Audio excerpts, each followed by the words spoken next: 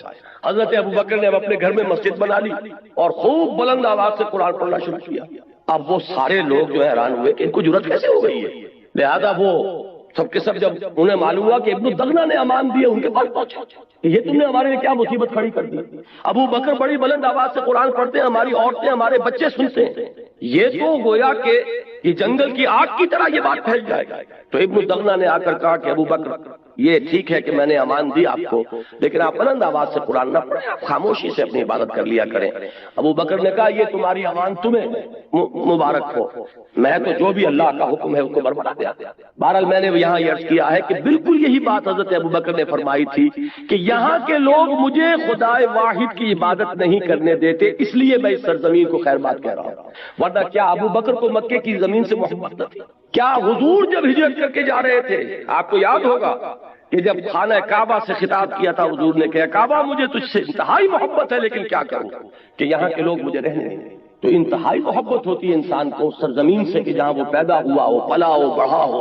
پھر جہاں خانہ کعبہ ہے, جن لوگوں کی باطنی آنکھیں کھل چکی ہوں انہیں تو معلوم ہے کہ کتنی بڑی قیمتی شے ہے یہ کہ جو ہمیں حاصل ہے, لیکن یہ کہ خدائے واحد کی بندگی یہ ان تمام چیزوں سے عظیم تر ہے. لہذا اگر مکے کی سرزمین بھی تم پر تنگ ہو گئی ہے کہ تم یہاں اللہ کا کلمہ سربلند نہیں کر سکتے, تو اس کو خیر بات. یا عبادی الذین آمنوا ان ارضی واسعۃ فایای فاعبدون. یہاں میں چاہتا ہوں کہ تھوڑا سا اس حدیث کے بارے میں عرض کر دوں جو میں بارہا بیان کرتا رہا ہوں, لیکن بعض لوگ اس میں ایک شبہ وارد کرتے ہیں. بعض احادیث میں آتا ہے کہ لا ہجرت بعد الفتح, فتح کے بعد اب کوئی ہجرت نہیں. وہ اس سے یہ سمجھتے ہیں کہ اب ہجرت ہمیشہ کے لیے ختم ہو چکی. یہ بالکل غلط. ہجرت کی نیت مسلمان کے اپنے دل میں رہنی لازم ہے, مرحلہ آئے نہ آئے, لیکن نیت جیسے قتال کی ہونی لازم ہے. اور یہ آرزو دل میں ہونی ضروری ہے کہ اللہ کو وقت آئے کہ خالص تیرے دین کی سربلندی کے لیے کوئی قتال ہو اور جنگ ہو اور اس میں حصہ لوں اور میری گردن کٹے. یہ وہ آرزو ہے جو محمد نے کی صلی اللہ علیہ وسلم. لوددت ان اقتل فی سبیل اللہ ثم احیا ثم اقتل ثم احیا. میری بڑی خواہش ہے, تمنا ہے کہ میں اللہ کی راہ میں قتل ہو جاؤں, پھر زندہ کیا جاؤں, پھر قتل کیا جاؤں, پھر زندہ کیا جاؤں. تو یہ آرزو اگر کسی سینے میں نہیں ہے تو وہ سینہ جو ہے نفاق کا برکت بنا ہوا ہے. حضور نے فرمایا جو شخص مرا اس حال میں کہ نہ اس نے کبھی اللہ کی راہ میں جنگ کی, نہ اس کی کوئی خواہش اور آرزو تھی, نہ شہادت کی تمنا تھی, فقد مات علی شعبۃ من النفاق, وہ ایک قسم کے نفاق پر مرا. اسی طریقے سے ہجرت کی نیت کہ کوئی وقت آئے خالص دین کے لیے. ایک ہجرت یہاں سے ہوئی ہے دنیا بنانے کے لیے. یہ امیگرینٹس بیٹھے ہوئے ہیں, کہاں کہاں بیٹھے ہوئے ہیں, کائے کے لیے گئے, دین کے لیے نہیں گئے, دنیا بنانے کے لیے گئے. ایک ہجرت معین الدین اجمیری نے کی تھی, جا کر اجمیر کے کفر کے مرکز میں جا کر بیٹھے تھے, لیکن وہ نہ کوئی پیٹرو ڈالر کمانے گئے تھے, نہ وہ دوسرا ڈالر کمانے آئے تھے, نہ یہاں کوئی ایکسپورٹ امپورٹ کے اپنا کاروبار جمانے آئے تھے. صرف اللہ کے دین کے لیے ہجرت. یہ زمین و آسمان, اللہ کے کلمے کو پھیلانا, اللہ کی بات کو عام کرنا, اس کے لیے دل میں ہجرت رکھنا. تو وہ جو حدیث آتی ہے کہ آمرکم بخمس, اے مسلمانوں میں تمہیں 5 باتوں کا حکم دیتا ہوں, یہ بالکل دائمی شے ہے. بالجماعت والسمع والطاعت والہجرت والجہاد فی سبیل اللہ. ان 5 چیزوں کا لزوم کہ کوئی نہ کوئی جماعتی شکل ہونی چاہیے. یا تو وہ جماعت قائم ہو, ایک خالص اسلامی ریاست, تو وہی اصل جماعت ہے. اگر نہیں ہے تو اس کو قائم کرنے کے لیے کوئی جماعت, اس کے اندر تمہیں شامل ہونا چاہیے. بغیر جماعت کے کوئی زندگی جو ہے وہ اسلامی زندگی نہیں ہوگی. پھر جماعت بھی سم و اطاعت والی جماعت کے, سنو اور اطاعت کرو. ڈھیلی ڈھالی جماعت